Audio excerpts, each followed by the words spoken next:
একটা কথা কি বলতো, মৃত্যু তো খুবই প্যাথেটিক।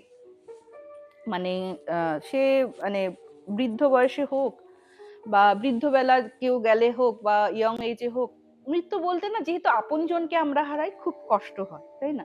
আকুতি মিনতি করে কাঁদি, ভগবানের কাছে প্রার্থনা করি তাকে ফিরিয়ে দাও, তাকে ফিরিয়ে দাও, তাকে ডাকি, হয়তো মনে মনে বকাও দিই, কেন আমার আগে চলে গেলে, এত তাড়াতাড়ি কিসে, তাই না?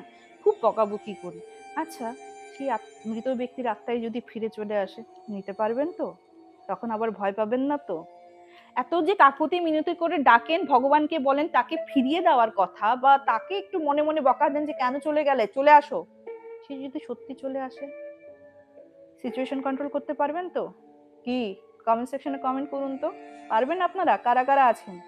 সে বাবাই মারা যাক বা যেই মাই মারা যাক বা যেই স্নেহের যেই কেউ হোক, তারা যদি চলে আসে আপনাদের ডাকে কাকতি মিনতিতে, পারবেন তো?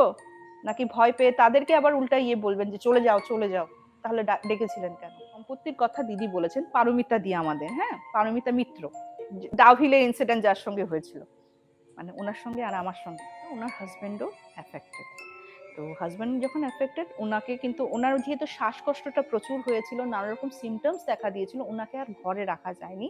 যদিও ওনার স্ত্রী ডক্টর, ডেফিনেটলি ওনার স্ত্রী যখন ডক্টর, উনি তো আপ্রাণ চেষ্টা করেছে যাতে নার্সিং হোমে না গিয়ে ঘরে ওনার ট্রিটমেন্টটা ভালো করে। ওই কোভিডের সময় যারা যারা মারা গেছে তারা হয়তো শেষ দেখাটুকু দেখতে পারেনি, মুখটাও দেখতে পারেনি। মানে তুমি তো নিজের দাহ সৎকার করা অনেক দূরের কথা, হাজবেন্ডকে বলতো তুমি কেন ছেড়ে চলে গেলে, তুমি চলে আসো, তুমি কেন ছেড়ে চলে গেলে, এই তুমি আমাকে ভালোবাসতে, ভগবানকে বকা ঠকা দিতেন, কেন নিয়ে গেল।